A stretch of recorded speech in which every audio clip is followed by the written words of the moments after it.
Distinguished guests, ladies and gentlemen, dear friends and comrades, warm and militant greetings from the anti-imperialist youth of the world. It's with great honor that I am here today representing Gufti in this city, which has paid with blood the plans and interests of the Western imperialism. Since the very beginning, since the first moment, even during the bombings, Gufti, our federation and our member organizations came here to Belgrade expressing their solidarity and condemning the crime happening by the NATO against these people. Remembering the crimes of imperialism is not only an action of honor and respect to its victims. Remembering and even more educating the peoples about the murderous nature of this system is the only way to cultivate the necessary consciousness for a broad front which will stand against the plans of some so-called great powers and their attempts to slaughter the peoples in the future. Something that cannot be argued is that after 1992, imperialism escalated its aggression in new, unprecedented levels. With the so-called alliance strategic concept of 1991, NATO gave itself the right to intervene to any country around the globe. Of course, NATO was never quiet and never respectful for the rights of the peoples, even before that. In every single region, NATO spreads misery, suffering, and pain. Who can forget the coups, the violent interventions, and the establishments of dictatorships in so many countries? Imperialism, sometimes with the pretext of the restoration of democracy, some others with the pretext of humanitarian interventions, caused the death of millions of people, and still its crimes are continuing and find no justice. The overthrow of the socialist European countries gave a boost to NATO and allowed it to expand its influence towards the East. Following the ideas of the end of history, NATO became stronger and stronger in the ex-socialist countries, leading first to the affiliation of Hungary, Poland, and Czech Republic, and forcing them to re-equip their armies with the guns of the United States, Germany, and France, spending millions of euros in weapons and throwing away those they already had. During these processes, NATO was engaging in the war in Croatia and the bombings in Bosnia, but this crime was only going to be concluded with the final partition of what was left from Yugoslavia.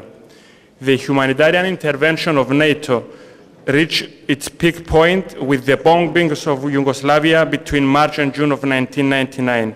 This war set a precedent for future imperialist military interventions on the so-called humanitarian grounds and the so-called preventive wars that means no other thing than the defense of the imperialist interests of the US, the European Union, and NATO.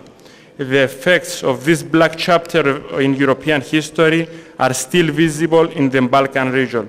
The increase of nationalism, the presence of foreign forces, the establishment and enlargement of NATO bases are just some of the many effects in the area.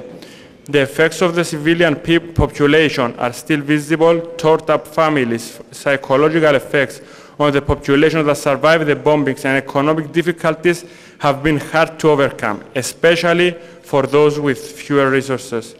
The last chapter on the crime in Yugoslavia was the unilateral declaration of independence of Kosovo. Declaration promptly recognized by the US and more than 80% of EU countries. Gufti, since the very beginning of this crime, strongly condemned this illegal action. Nowadays, 20 years after the bombings, the expansion and reinforcement of NATO forces, the strengthening of its relationship with the European Union, the expanding of its influence through the Partnership for Peace, and its new strategic concept that allows intervention under any pretext in national issues as a police patrol of the imperialist interests, reaffirms NATO as the deadliest killing machine of our world, not only because of its 7 decades of death and destruction, but also because of its intentions of future interventions. Knowing the history of the past decades, it must make it clear to the peoples of the world that NATO has no place in a world of peace and social justice. As long as this instrument of death is still in existence, we cannot hope for the end of misery and oppression. As Gufti, we support the struggles of the peoples, and especially the youth, for peace and prosperity. We stand by the side of those who are fighting for the liberation of their countries and the defense of their sovereignty. We stand in solidarity with those who fight against any kind of oppression, against the anti-popular policies imposed by any government who puts the interests of the monopolies above of the interests of the peoples. We support the struggles of the youth for free education, for access to culture and sports, for their rights to work and the work with their rights. We stand together with all those who raise their voices against the killing of the environment of our planet.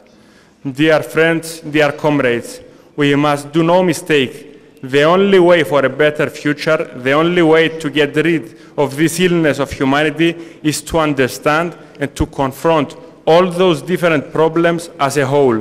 We must understand that the crime happening right now against the people of Venezuela is one and the same with the one that happened 20 years ago in this country. That the slaughtering of the peoples in the Middle East is another extension of the same root that is causing anti-popular policies, the militarization in Asia, and the climate change. Only with the overthrow of imperialism itself, humanity will finally get rid of any NATO and any mechanism of oppression.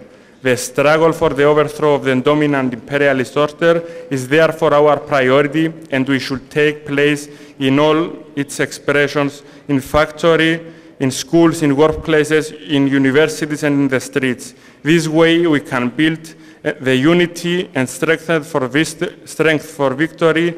This way we can build a world of peace and cooperation among the peoples. This way we can build a world of lasting peace, a world without imperialism. Thank you.